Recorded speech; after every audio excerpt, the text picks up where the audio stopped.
Old pension scheme और new pension scheme में अंतर आखिर क्या है, इस विषय पर हम आज बात करेंगे। और हमारे साथ इस वक्त मोहन सिंह हैं जो रियासी के पटिया इलाके के हैं और लगातार अपनी समूह के साथ प्रदर्शन करते हैं और गवर्नमेंट एम्प्लॉय भी हैं। और आज पूरी जो चर्चा होगी ये ओल्ड पेंशन और न्यू पेंशन स्कीम का जो अंतर है, कई लोगों को इसकी जानकारी नहीं है, उस पर पूरी हम जो है इस विषय पर बात करेंगे। सबसे पहले आपका स्वागत है हमारे चैनल में। नमस्कार सर जी बहुत बहुत शुक्रिया। मोहन जी, हम ये जानना चाहेंगे कि ओल्ड पेंशन स्कीम और new pension scheme, old pension scheme में क्या क्या हमें फायदे थे, पहले वो जानने का प्रयास करेंगे।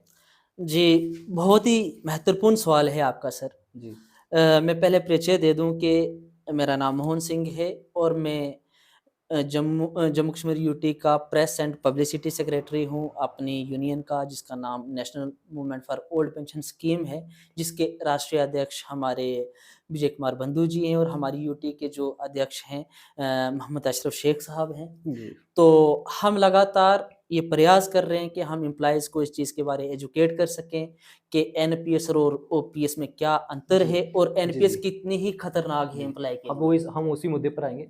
ओल्ड पेंशन के क्या क्या फायदे हैं, हम ये जानना चाहेंगे। हाँ, ये बेहतर होगा कि पहले हम ये समझें कि क्या फ़ायदे हैं ओल्ड।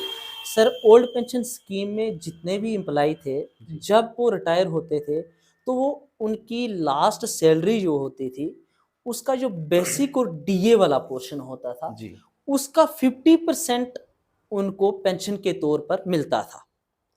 एक पहली बात ये है कि उनको जो पेंशन मिलती थी, सपोज़ करो कोई 1 लाख रुपया ले रहा है, जिसमें उसका डीए और उसकी बेसिक पे 80,000 है, तो 80,000 का आधा उसको 40,000 पेंशन मिलेगा और उस पेंशन के लिए उसने पूरी सर्विस के दौरान एक भी रुपया गवर्नमेंट को नहीं दिया होगा। जो उसको पेंशन दी जाएगी, वो सिर्फ़ और सिर्फ़ उसकी सर्विस जो गवर्नमेंट ने ली है, उसके बदले में उसको एक रिवार्ड दिया जाएगा। जी हाँ, इसके अलावा जो एक ओल्ड पेंशन स्कीम का एम्प्लॉयी था, उसको रिटायरमेंट के टाइम पे एक ग्रेच्युइटी मिलती थी। ग्रेच्युइटी का ये मतलब होता है कि उसको 33 मंथ्स जो हैं, उसकी 50% जी बेसिक और डीए जो होता था, उसको मिलता था। मतलब 33 महीने का आधा, बिल्कुल।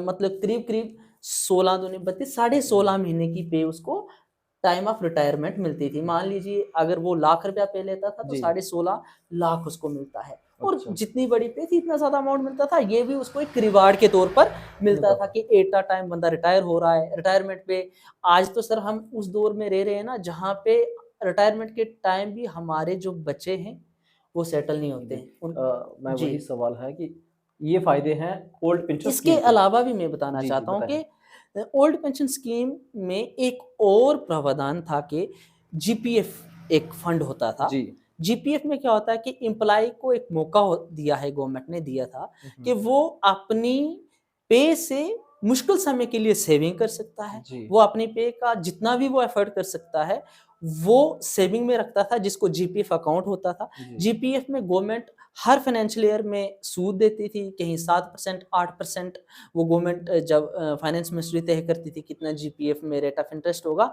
तो वो उसका सेव है पैसा और ऊपर से उसको इंटरेस्ट भी मिल रहा है और जब भी उसको ज़रूरत होती थी, वो उस पैसे को विथड्रॉ कर सकता था। बिल्कुल विथड्रॉ के ये रूल्स थे कि उसमें कुछ लिमिटेशंस थी कि एक समय के बाद 10 साल के बाद वो 75% अपना पैसा निकाल सकता था। मतलब लाख रुपया अगर किसी का हुआ है तो जरूरतों के हिसाब से। ज़रूरत के हिसाब से। जी उसमें भी कुछ कंडीशनें हैं, जैसे बच्चे की शादी है, आपने मकान बनाना है, इस तरह से कुछ कंडीशनें हैं। जी तो वो उस दौरान आपने सेविंग की हुए पैसे में से 75% पैसा विड्रॉ कर सकता है, जो रिफंडेबल होता है, जो उसको वापस भी रिफंड करना होता है और कुछ उसमें पोर्शन नॉन रिफंडेबल अमाउंट भी होता है। तो कुल मिला के वो उसका पैसा है, गवर्नमेंट उस पर सूद दे रही है और उस पैसे को वो कभी भी निकाल सकता था। ये भी ओल्ड पेंशन स्कीम की एक ये फायदा था। एक ये फायदा था कि जब एम्प्लॉय रिटायर होता था, उसकी पेंशन होती थी। जी अगर वो एम्प्लॉय रिटायरमेंट होने के बाद कहीं उसकी मृत्यु हो गई, तो उसकी जो लीगल धर्मपत्नी। हायर होंगे, जी सबसे पहले धर्मपत्नी। धर्म पत्नी, जब वो नहीं है तो जो बच्चे हैं अनएम्प्लॉय, जी उनको पेंशन मिलती थी। हम्म इसके अलावा एक और बेनिफिट था कि अगर एम्प्लॉय क्या होता था ड्यूरिंग सर्विस किसी की डेथ हो जाती थी, बहुत जी। सारे आपके आसपास लोग थे। जी। SRO 43 भी था, वो भी इसी के साथ जुड़ा हुआ मुद्दा है।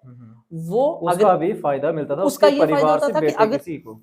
अगर कोई डेथ हो जाती है एम्प्लॉय की, उसके घर से एक बंदे की जॉब मिलेगी और जी। उसकी घरवाली को पेंशन पेंशन मिलेगी। मिलेगी। ये सारे लाभ थे। ये लाभ थे। हाँ, अब हम जानना चाहेंगे कि जो न्यू पेंशन स्कीम इसको किस प्रकार से देखते हैं और इसके नुकसान और फायदे क्या हाँ, हैं? बहुत अच्छा सवाल है। इसकी तुलना में जी। ओल्ड पेंशन स्कीम की तुलना अगर हम न्यू पेंशन स्कीम से करें, जी। तो उसका इस तरह से रहेगा कि जो न्यू पेंशन स्कीम है, एक्चुअली में जो PFRD है, पेंशन नहीं, फंड आप रेगुलेटरी एंड डेवलपमेंट अथॉरिटी। इसको स्कीम मानते हैं या फिर कुछ और मानते सर हैं? मैं नहीं मान सकता, ये गवर्नमेंट ने जो रूल है एक्ट के बीच में इसको स्कीम लिखा ही नहीं है। अच्छा। इसको जो PFRDA ने एक्ट बनाया है हम्म। उसके बीच इसको नेशनल पेंशन सिस्टम बोला है, अच्छा, सिस्टम नॉट बोला ए है। स्कीम। स्कीम। ठीक है, ये एक सिस्टम है। जी। इस सिस्टम के बीच क्या है कि मैं पहले बताना चाहूंगा कि 1/1/2004 में सेंट्रल गवर्नमेंट ने इसको इम्प्लीमेंट किया था, जी। फिर धीरे धीरे करके अलग अलग स्टेट्स में जी। ये इम्प्लीमेंट हुआ और और जम्मू हमारे कश्मीर जम्मू जम्मू कश्मीर कश्मीर में 2010 में हुई। 1/1/2010 में जी। इम्प्लीमेंट किया। अब सेंटर में 2004 में कौन सी सरकार थी, किसने लाया, सबको पता है, बताने जी। की जरूरत नहीं। फिर जम्मू कश्मीर में कौन सी सरकार थी, इसने 2010 में किसने इसको इम्प्लीमेंट किया, सबको पता है। आप पेंशन के बारे में बताएं, न्यू पेंशन स्कीम क्या है, क्योंकि बहुत सारे लोग जो है कंफ्यूजन में हैं। हाँ, जी। न्यू पेंशन स्कीम को बहुत सारे मेरे जो एम्प्लॉय साथी हैं वो ये सोचते हैं, उनको ये पता नहीं, बहुत सारे लोगों ने, इवन कि मैं एक AD प्लानिंग मुझे कोई मिले, वो बोल रहे थे कि बहुत बड़ा फायदा है। तो मैं हैरान हो गया कि जो लोग इसी चीज से जुड़े हुए हैं वो इससे जागरूक नहीं है। बताएं, तुलना करें उसकी। तुलना में ये करता हूं कि जो नेशनल पेंशन सिस्टम है, जी। इसमें आपको पेंशन के नाम पे अपनी सैलरी से 10% पैसा कटवाना है। आपके हर माह वो। हर सैलरी से, मतलब हर माह में आपको 10% ऑफ बेसिक और DA कटवाना है और वो पैसा NPS अकाउंट में डलेगा और गवर्नमेंट उसमें 10% और डालेगी, मतलब 10 हम डालेंगे, 10 गवर्नमेंट डालेगी। 20% लेकिन ये 1/1/2019 तक 10% गवर्नमेंट डालती थी, 10 हम डालते थे। लेकिन हमारी यूनियन ने पूरे ऑल इंडिया में प्रेशर किया,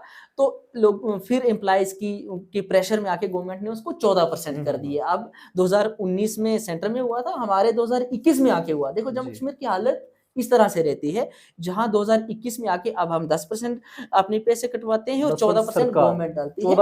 14%।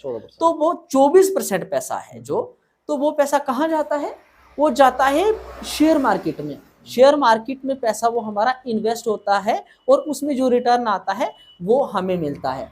अब शेयर मार्केट, सब लोग अगर शेयर मार्केट की अंडरस्टैंडिंग रखते हैं, जानकारी रखते हैं, तो शेयर मार्केट पहले भी आप मशहूरी देखते हैं कि जोखिमों के अधीन है ना, सब्जेक्ट टू द रिस्क, कि कभी डूब भी सकती है, कभी तर भी सकती है। भाई हमारा पैसा हम क्यों लगाएं, बिल्कुल वो हमारी चॉइस होनी चाहिए। और लगाने का भी तरीका देखिए। चलिए, फायदे उसके बताएं कि प्लीज मुझे थोड़ा सा टाइम दे। 3 जगह पे तमाम एम्प्लॉय, मेरा आपका जितने भी एम्प्लॉय, ये हमें जानकारी मिल चुकी है आपसे कि जैसे न्यू पेंशन है उसका जो आपने 10% आपने कट करना है, एम्प्लॉय ने कट करना है, 14% सरकार देगी। हाँ, और वो पैसा शेयर मार्केट में लगेगा। और शेयर मार्केट किस में, मैं आपको बताता हूँ 3 जगह पे हमारा पैसा लग रहा है। जी, हर एक एम्प्लॉय का, चाहे वो IAS ऑफिसर है, जी जी चाहे IAS का मैं नहीं बोल सकता, तो मैं नहीं बोल सकता, पर KS ऑफिसर है, चाहे वो मेरे फ्रेंड्स में गवर्नमेंट एम्प्लॉय जो है उनका कोई भी पैसा गवर्नमेंट जम्मू कश्मीर की मैं बात करूं, उनका सारा पैसा 3 जगह लग रहा है। SBI पेंशन फंड स्कीम में, अच्छा। UTA retirement solutions pension fund में, ये स्टेट गवर्नमेंट का है, LIC पेंशन फंड में, ये तीनों इन जगह पे हमारा पैसा इन्वेस्ट हो रहा है। लेकिन देखिए, कहीं पे मेरा पैसा SBI में ज्यादा है और आपका कम है, कहीं पे UTA में आपका ज्यादा है, मेरा कम है। तो ये कौन डिसाइड कर रहा है, कोई तीसरा बंदा, जबकि पैसा हमारा डिसाइड हमें करना चाहिए, लेकिन कोई तीसरा बंदा बैठ के डिसाइड कर रहा है। सरकार कर रही है या फिर कुछ प्राइवेट? ये PFRDA को रिस्पांसिबिलिटी मिली है कि NPS को रेगुलेट ही PFRDA करती है। तो हमारा पैसा, चलिए ये भी जहां मर्जी लगाए, हमारा कोई विरोध नहीं है। हमारा ये सवाल है, अगर 3 दुकानों पे हमारा पैसा लग रहा है जी, तो सर 3 दुकानों में जो सौदा बेचा जा रहा है उसका एक रेट लगना चाहिए ना सबको। लेकिन आप अपना NPS की ऐप देखिए, मुझे इस टाइम अभी आप देख सकते हैं, जो ये न्यूज देखेंगे, मुझे 8.23 रेट ऑफ इंटरेस्ट मिल रहा है। आप जो भी देखेंगे, किसी को 7% भी मिल रहा है, किसी को 6.5% भी मिल रहा है, किसी को 9% भी मिल रहा है। डिसाइड तीसरा बंदा कर रहा है। और हम जब एक दुकान से सामान खरीद रहे हैं, सर आपको कैसे अलग रेट हो सकता है, मुझे कैसे हो सकता है। तो ये एक ये रिस्क है। अब मैं आपसे सवाल करेंगे। जी जी। ओल्ड पेंशन स्कीम में एसआरओ जो 43 था, उसमें अगर व्यक्ति उसकी डेथ हो जाती थी तो उनको पेंशन, उसके अलावा किसी उनके परिवार से उनको जॉब पे रख दिया जाता था। क्या न्यू पेंशन स्कीम में ऐसा है? सर जो SRO 43 था वो जेनेट के स्पेसिफिक रूल था, बाहर ये नहीं था। लेकिन ओल्ड पेंशन स्कीम के लोगों को एक ये भी तो सिक्योरिटी थी कि अगर बाय द वे सवाल जो है उसका जवाब हम जाते हैं कि क्या ऐसा अब मिलता है? नहीं, ऐसा कुछ नहीं है। SRO जो 43 वो 2010 में खत्म नहीं हुआ है, वो अभी रिसेंटली 1-1.5 साल पहले खत्म हुआ है। वो भी पार्शियली खत्म कर रहे हैं, तो कुल मिला के आप बोल सकते हैं वो भी खत्म है। मेरा इस चीज को जहां पे रेफर करने का मतलब था इनसिक्योरिटी टू द एम्प्लॉय। अब हम ये जानना चाहेंगे आपसे, ओल्ड पेंशन स्कीम में जब आप रिटायर हो जाते थे उस वक्त इंसान को पैसे की जरूरत ज्यादा होती है। बिल्कुल। तो उस दौरान ओल्ड पेंशन में आपको आधी जैसे पे होती, उसको आधी पेंशन आपको मिलती थी। अब न्यू पेंशन स्कीम में क्या ऐसा मिलता है?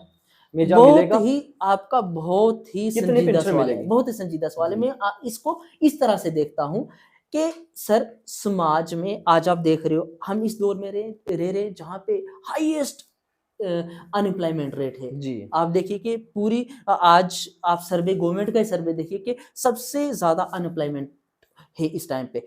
कोई भी बंदा की नौकरी लगती है 30-32 साल में नौकरी लग रही है, 26-30-32 में वो शादीशुदी करके 35-36 साल में सेट होता है, और 40 साल में उसके आगे जब वो रिटायर होता है 20 साल के बाद उसका बच्चा 18-20 साल का होता है।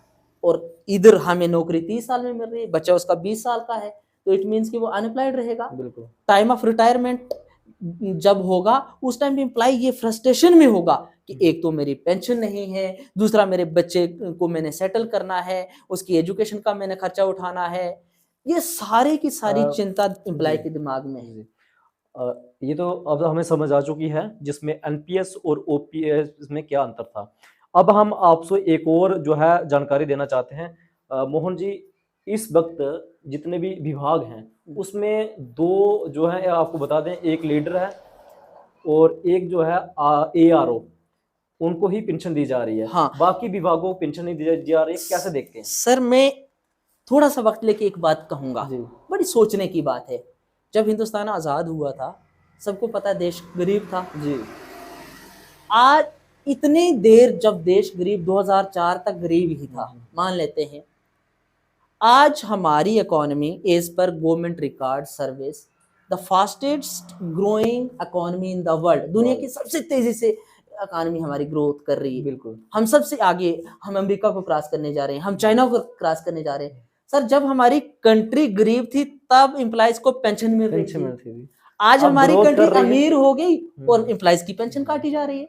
और पेंशन काटने का तरीका देखिए सर, जो हमारे नेता लोग हैं, with due respect to all the नेतास, बड़े इंटेलेक्चुअल लोग, जैसे 5 साल के लिए एक लीडर चुना जाता है, वो 5 साल अपना जो है राज चलाता है, उसके बाद वो रिटायर हो जाते हैं, नया सिस्टम फिर से 5 साल के बाद फिर इलेक्शन होती है, उनकी पेंशन मिल जाएगी। वो एक बार के बजाय 2 बार भी अगर इलेक्शन जीतते हैं तो उनकी पेंशन 2 मिल गई। लेकिन जो एम्प्लॉय इतनी मेहनत करने के बाद गरीब परिवार से निकलकर वो निकलता है, क्या एनपीएस स्कीम उनके लिए क्या मायने कर रही है? बलवीर सर मैं आपको बताना चाहूँगा, पहला नंबर गवर्नमेंट सर्विसेज में वो लोग आते हैं खास करके बहुत लोअर मिडिल क्लास के लोग, कोई भी बड़े बड़े अंबानी अडानी के बेटे कभी गवर्नमेंट सर्विस में नहीं आते। एम्प्लॉय अपनी लाइफ का बेहतर जो टाइम है, जब उसको ताकत होती है, जोश होता है, वो पब्लिक सर्विस में देता है। उसके बदले में उसको रिटायरमेंट पे क्या कोई भी सेविंग नहीं कर सकता सर। गवर्नमेंट एम्प्लॉय कितनी सारी सेविंग करेगा? लेकिन हमारे जो नेता लोग हैं जो ऐसी पॉलिसियां ऐसी नीतियां लाते हैं, वो चाहे एक दिन के लिए क्या हो, एमएलए बन जाए, एमपी बन जाए, वो सारी उम्र पेंशन लेंगे। बिल्कुल। हमारे जहाँ पे प्रकाश सिंह बादल जी हमारे माननीय प्रधान वो मुख्यमंत्री रहे पंजाब के, कितनी बार रहे, 5-6 बार, 6 पेंशन लेते हैं सर। ऐसे बहुत सारे लोग 6 पेंशन लेते हैं। एक एम्प्लॉय को एक पेंशन लेने का हक नहीं है। अंतिम सवाल है, एनपीएस स्कीम को आप बहिष्कार करते हैं या फिर उसको एक्सेप्ट करते हैं? सर हमारी जब मूवमेंट ही एनपीएस के खिलाफ है तो हम उसको एक्सेप्ट कैसे करेंगे? बहिष्कार करते हैं। हाँ बिल्कुल, हम उसके विरोध में हैं। और हर एम्प्लॉय आने वाले दौर में सर, जम्मू कश्मीर में अभी लोग क्यों नहीं अवेयर हैं, मैं आपको बताना चाहता हूं सर, ये सबसे बड़ी मूवमेंट बनने वाली है। क्योंकि 2010 और 22 के बीच में 12 साल का वक्त है। 12 साल में अभी तक इस सिस्टम के अंदर कोई भी एम्प्लॉय, तकरीबन 99% जो एम्प्लॉयज हैं रिटायर नहीं हुए, इसलिए लोगों को इसका पता नहीं। जिस दिन पीएचई वाले परमानेंट हो गए ना सर, तो जितने भी डेली वेजेस हैं, चाहे वो पीडीडी में, पीएचई में या किसी दूसरे विभाग में है, विभाग में भी है, वो परमानेंट होते ही दूसरे महीने में रिटायर होना शुरू हो जाएंगे और उनकी पेंशन बनेगी 100 रुपया, 200 रुपया, 400 रुपया। सर मेरे पास डाटा है, कश्मीर के कुछ लोग रिटायर हुए, 5-6 लोगों का डाटा है सर, 10-12 साल परमानेंट नौकरी करने के बाद 30,000 पे लेने के बाद उनकी पेंशन कितनी सेट हुई है? 500 रुपया, 526 रुपए। मैं आपको डाटा दे सकता हूँ, मैं आपको जाते हुए डाटा भी दूंगा, आप अपने डिस्क्रिप्शन बॉक्स में लिखिए, कॉन्टेक्ट नंबर है, जिसको वेरीफाई करना कर सकता है। क्या कहना चाहेंगे ये जो वीडियो देख रहे हैं आपके माध्यम से? मैं आपके माध्यम से आपके तमाम दर्शकों को और बिलखसूस तौर पर एनपीएस एम्प्लॉइज को मेरी ये हाथ जोड़ के विनती है कि आओ हम इस मूवमेंट को चलाएं। ये सिर्फ कोई, मैं एक अध्यापक हूँ, टीचर हूँ, मेरी मूवमेंट नहीं है। इसमें सर हमारे साथ शीफ हस्बेंड्री की एसोसिएशन जुड़ी है, जीएमसी एंड एसोसिएट हॉस्पिटल्स के लोग जुड़े हुए हैं, वहाँ के हमारे रमेश शास्त्री जी हमने प्रेसिडेंट बनाए हैं जीएमसी के, वहाँ के और प्रेसिडेंट हैं, हमारे जम्मू यूनिवर्सिटी के लोग जुड़े हुए हैं, हमारे फ्रेस्ट के नॉन गेस्टेड एसोसिएशन के लोग जुड़े हुए हैं, हमारे रेलवे ऑल इंडिया रेलवे मजदूर संघ के लोग जुड़े हुए हैं, ऑल जेएंड के पटवार एसोसिएशन के लोग जुड़े हुए हैं, Jammu Kashmir agriculture technocrat association के लोग हैं, हमारे पीडीडी के लोग हैं, पीडब्ल्यूडी। तो मैं कहना चाहता हूँ ये तमाम एम्प्लॉइज की एक एसोसिएशन है और ये एक मूवमेंट है, ये तब तक चलेगी जब तक एनपीएस रहेगा। और आज हम देख रहे हैं कि बहुत सारे लोग एनपीएस के ऊपर सियासत करना शुरू कर गए हैं, बहुत सारे लीडर्स बन गए हैं। मैं आपको बड़ी एक जिम्मेवारी के साथ कहना चाहता हूं कि हम इस मूवमेंट को चला रहे हैं और हम चाहते हैं जो भी इसके लिए टाइम निकालेगा वही हमारे आगे चलेगा, इसको आगे चलाए। ये मूवमेंट मेरी भी इतनी है जितनी आपकी है, हर बंदे का इसका में प्रॉपर योगदान है। और इसकी सबसे बड़ी खासियत ये है कि सर इसमें कोई दूसरी डिमांड नहीं है। शुक्रिया। हमारा एक ही मकसद है कि ओल्ड पेंशन स्कीम को रिस्टोर करना, कोई ट्रांसफर, कोई प्रमोशन, कोई ये वो कुछ नहीं है। एक ही हमारा मकसद है कि हम ओल्ड पेंशन स्कीम को रिस्टोर करना चाहते हैं। हाथ जोड़ के विनती है कि हमारा साथ दीजिए। ये आने वाले स्टूडेंट्स की मूवमेंट है, ये उन माँ बाप की मूवमेंट है जिनके बेटे आप आज पैरामिलिट्री फोर्सेस में बॉर्डर्स पे काम कर रहे हैं। ये उन लोगों की मूवमेंट है जो आज सरकारी सर्विसेज में काम कर रहे हैं। ये तमाम लोगों की मूवमेंट है। तो आओ हमारा साथ दो, आओ हम इसको इस मूवमेंट को कामयाब करें। बहुत बहुत धन्यवाद। शुक्रिया हमारे से बात करने के लिए। तो ये थे हमारे साथ मोहन सिंह, जो रियासी के पटिया इलाके के रहने वाले हैं। साफ तौर से आज एक विषय था समझाने का, जिसमें ओल्ड पेंशन और न्यू पेंशन स्कीम में क्या अंतर था। ये पूरी जानकारी शायद आपको समझ आ चुकी होगी। इस पर अपनी राय जरूर रखें कमेंट बॉक्स में, और अगर आपको ये वीडियो कैसी लगी ये भी कमेंट के जरिए बताएं। फिलहाल इस कवरेज में इतना ही, हमें दीजिए अनुमति। धन्यवाद।